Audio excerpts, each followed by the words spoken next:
Welcome back. Hello, thanks for watching Capricast. I'm Nat, he's Matt, and let's get started. Okay, wow, all of last week's setup paid off in End of Line, in spades in the finale. That was an insane episode. There was destruction, suicide, murder, car bombs, the list goes on. It was heavy, it was heavy. And you could kind of tell from the preview that we saw on Facebook, for that sneak peek, that pistol whipping that Clarice lays down on Barnabas. It was so unexpected, but so excellent. He is never solid. going to call her toothless and impotent again. No, no. I have spent so much time saying, oh, you know, she can't do this, she can't do that. Wow, that was a hell of a beating. Yeah, I was impressed. Yeah, exactly. I am officially on Team Clarice now. That woman's got moxie. Yeah. Woo! Now, one problem I have is that all this infighting with the STO, they seem really useless. Like, they beat each other up really well, but they haven't done anything really except bicker since the monorail blew up. It's kind of a shame. I suppose that's true, but I'm sure we'll be seeing more.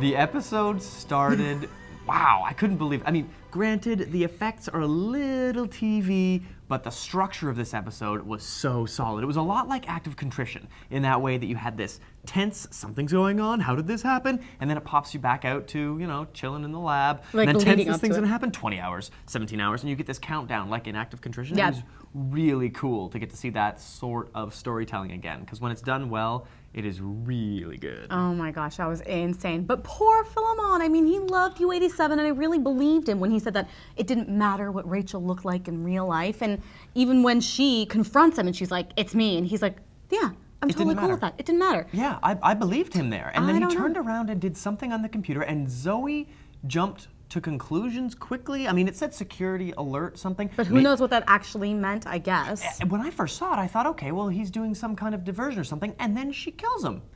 Okay, you know what? It doesn't help that U87 is a goddamn temperamental teenager inside. Yeah, killer robots being run by 17-year-old, yeah. It's frustrating. Probably a bad idea. This is where it climaxed to the ultimate frustration for me. She freaks out on Lacey being like, oh my god, you're supposed to be my friend. Blah, blah, blah, blah. And then with Philemon, she's like, oh my god, you're ruining me. And oh, she's so annoying. Yeah, she's such a teenager. But I guess I understand that they couldn't have a logical person inside the robot because that wouldn't make very good TV. Yeah, so, if Daniel was in the robot, it would just be too easy.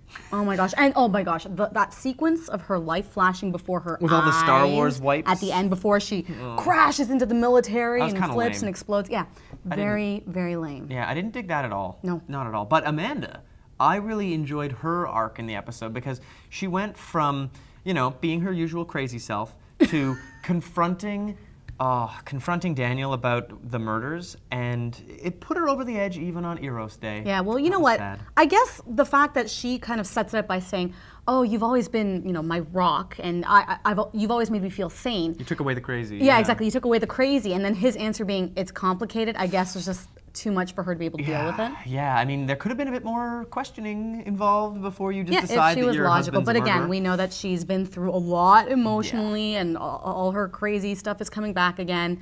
Understandably, she would not be thinking straight. I did, however, enjoy the fact that early on she's watching that documentary on the bridge, and then you see her jump off the bridge. And by the sounds of it, it's the kind of bridge you're not going to survive a jump from. No. So it'll be very interesting to see what happens with to Amanda. Whether she survived or whether we see her come back in the world as some sort of apotheosis experiment. Yeah, I mean, it seems like the algorithm to create another avatar is gone. But, you know, maybe Zoe can bring her mom back. It's hard to say. I don't know. It'd be interesting to see. Let's talk about this military chick. Personally, I would have liked to have seen her in more of a Battlestar Galactica military uniform. That would have been a nice sort of throw back and forth, would have been cool. But, man, the fact that she moved the date up on Daniel. Yeah, that was crazy. And now that we know that she's talking to Vergis, it makes me wonder if it's really just a ploy to cancel the contract so that she can get out of the contract and start off with Vergis. Yeah, Vergis, like, that man is smooth. He is slimy, but he's smooth. He's way too cool. Oh I love that guy. Yeah, he redeemed it a little bit for me, but just watching him move like that. True, but I've got to wonder, does Vergis actually think he can deliver a working robot and enough by the time the military wants it? I mean, he said that MCP wasn't working. I think he just wants the contract so Daniel doesn't have it. I don't think he can make them. On that note, I know that a few episodes ago, him sitting with Daniel with the mimosas, he basically established that he'd be ruining Daniel's life bit by bit. I'm surprised that he did it so fast. Like, I really thought it was going to be more of a drawn-out process. Yeah, the guy could be a ruined man. I mean, Daniel Greystone is the only sane human being on the show. Everybody else is a total basket case. It was extremely frustrating. But now he's lost his daughter, and thanks to Vergis, he's lost his pyramid team and possibly his wife, and by all rights, the military contract as well. Totally. Now, it would take some serious cojones from Renee and Ron. But if Greystone winds up being a ruined man for the second half of the season, it would make for a great storyline. All right, CB 2001, you were right. Emmanuel, the Avatar, was being driven by Evelyn the whole time. You are the man. And quite frankly, seeing the two actresses in one scene right after the other, you could see there's a bit of a resemblance. Part of me wondered, oh my gosh, is it potentially the same actress? I know it's not, but yeah, it's bizarre. Good casting job. The jawline's very similar. Yeah, excellent casting job. And it was interesting to see that Evelyn is obviously quite comfortable and adept in V-World. She knows her way around. It seems like she's been there for a while. So on the one hand, I was like, oh, maybe, Evelyn decided to confront Herc because Evelyn was the one who had to find her because Joseph sent her out there. But then she just seemed way too comfortable. She's way too comfortable. She knew about AMP. She knew about all this stuff that you really would expect someone to have that level of sophistication as a user to have been there a while. Absolutely. And you know what? I had a feeling that confrontation between Yosef and Tamara was going to work out exactly that way. I mean, obviously Evelyn finds Tamara by putting around that sign that Tamara's going to follow around. And the agreement makes sense. I mean, Evelyn seems to be a woman that seems to care about Yosef in his human being, real life form. And as much as she seems to have spent some time in V-World, she recognizes that Yosef is a much better counselor than he is a random hunter on V-World. So, but man, what a way to get him out of V-World, eh? Yes. Asking Tamara to do that? To kill herself in his eyes, because he doesn't know that she can't die necessarily. I know, like this entire time, this desperate father is just struggling, going through V-World, a world he knows nothing about, just to see whether his daughter is actually there. And she kills herself, just like that. Yeah. And then shoots him in the head. I mean, he's heard people say, oh, the girl can't die, blah, blah, blah. He's heard things like that, but he's never seen his daughter get shot in the chest and survive it. So at the very least, it was probably emotionally traumatic for him.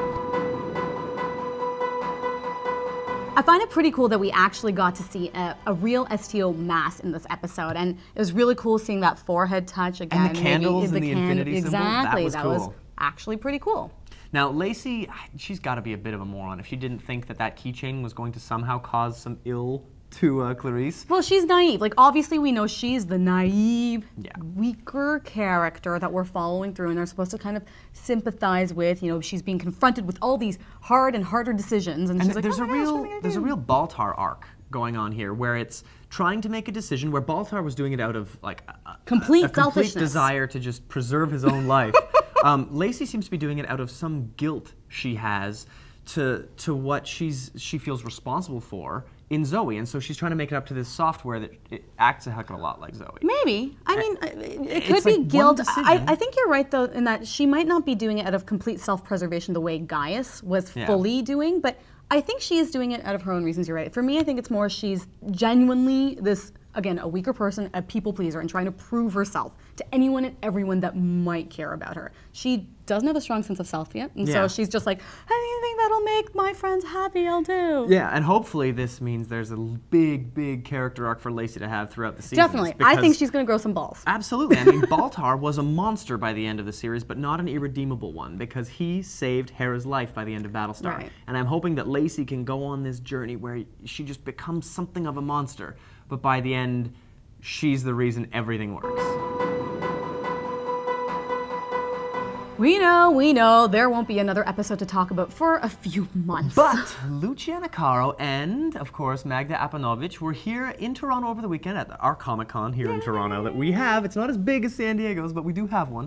And they did a panel, which was really cool. It was discussing what we've got in store during the second half of Caprica's first season. And you can guess who was there to film all the juicy bits to share right here on Capricast.com. So be sure to come back to Capricast.com for that, as well as a few interviews with with the cast and crew that we'll be bringing you during the mid-season break.